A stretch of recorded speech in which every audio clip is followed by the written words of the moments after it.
प्रणाम आचार्य।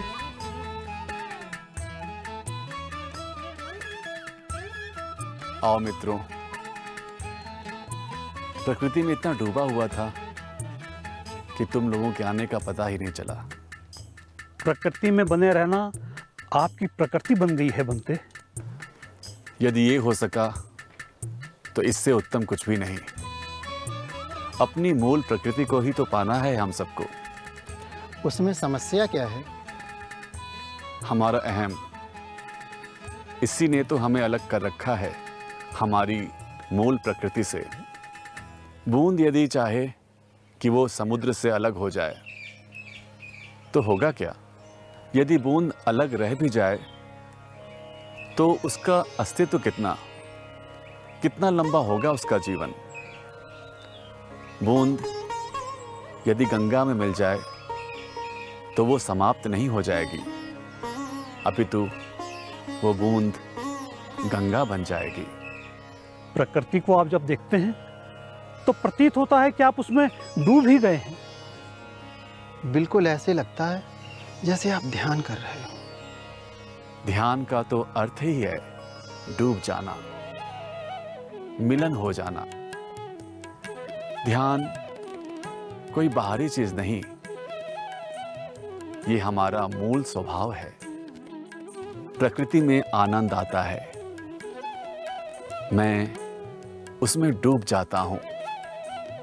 किसी को कला में आनंद आता है, वो उसमें डूब जाता है। किसी को अध्ययन में आनंद आता है तो वो उसमें ध्यानस्थ हो जाता है। यानी गृहस्थ भी उसी प्रकार ध्यान में डूब सकते हैं? क्यों नहीं? हमने अपना जीवन जटिल कर लिया है, इसलिए ध्यान कठिन लग रहा है। समस्या सुलझे कैसे? समस्या के मूल को समझे। ये जीवन हमें हर वस्तु को तर्क से समझने का शिक्षण देता है। तर्क में कोई बुराई नहीं, लेकिन इसकी एक सीमा है। एक पुष्प की सुंदरता को ही लें। क्या तर्क से पुष्प की सुंदरता को समझा जा सकता है? तर्क से अधिक ये समझा जा सकता है कि अमुक रंग, अमुक सुगंध होने के कारण ये पुष्प सुंदर है। लेकिन फिर भी क्या इसके द्वारा पुष्प की सुंदरता को समझा जा सकता है? सुंदरता का अनुभव तो तब किया जा सकता है जब आप पुष्प को देखिए और देखते देखते उसके सौंदर्य में खो जाइए। भगवान बुद्ध के दर्शन के समय मैं अक्सर डूब जाता हूं। उत्तम। भगवान बुद्ध का रूप है ही ऐसा। कमल की तरह खुले आधे नेत्र, शांत भाव। लगता है शांति ने स्वयं मूर्ति का स्वरूप धारण कर लिया हो। बस सहज भाव से उन्हें देखते रहो और ध्यानस्थ हो जाओ।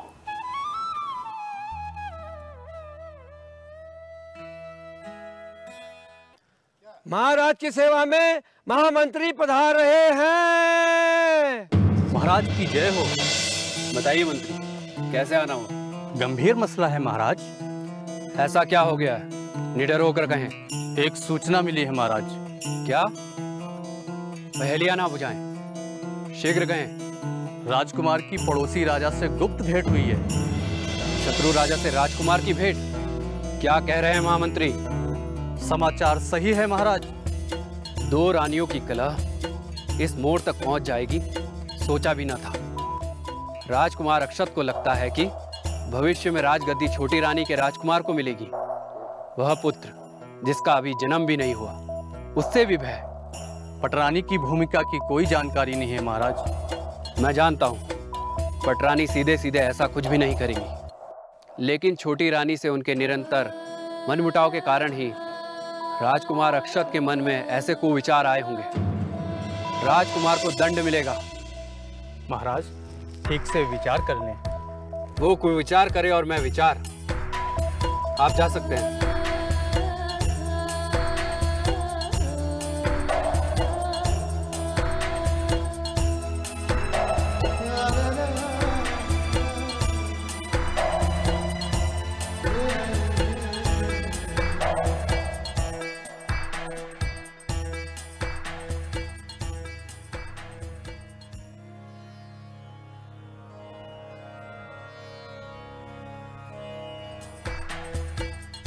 आचार्य का चरण वंदन।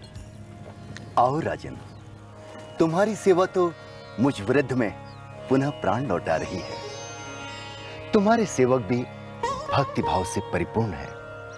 भगवान बुद्ध सबका कल्याण करे। किंतु तुम्हारे माथे में ये चिंता की लकीरें कैसे? आपसे एकांत में कुछ चर्चा करनी है आचार्यवर।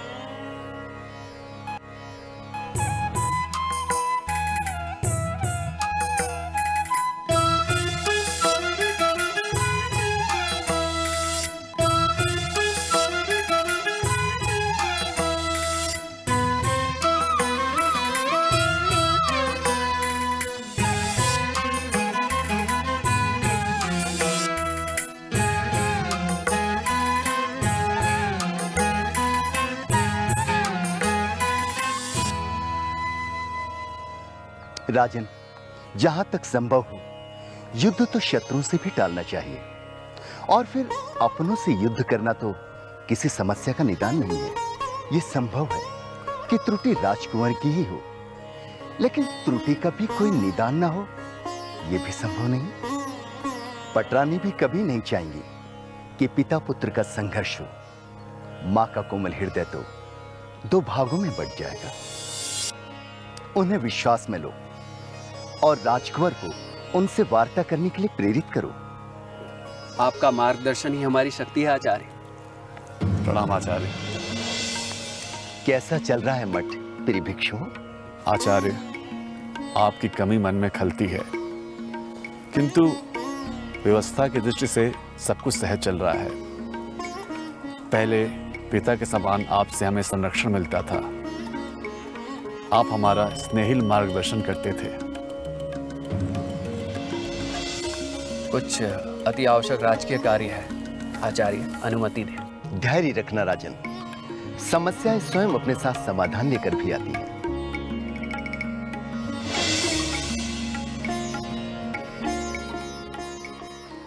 आचार्य, भगवान बुद्ध के सिद्धांतों ने पूरी दुनिया को प्रभावित किया, किंतु आज सब तरफ रक्तपात ही रक्तपात है।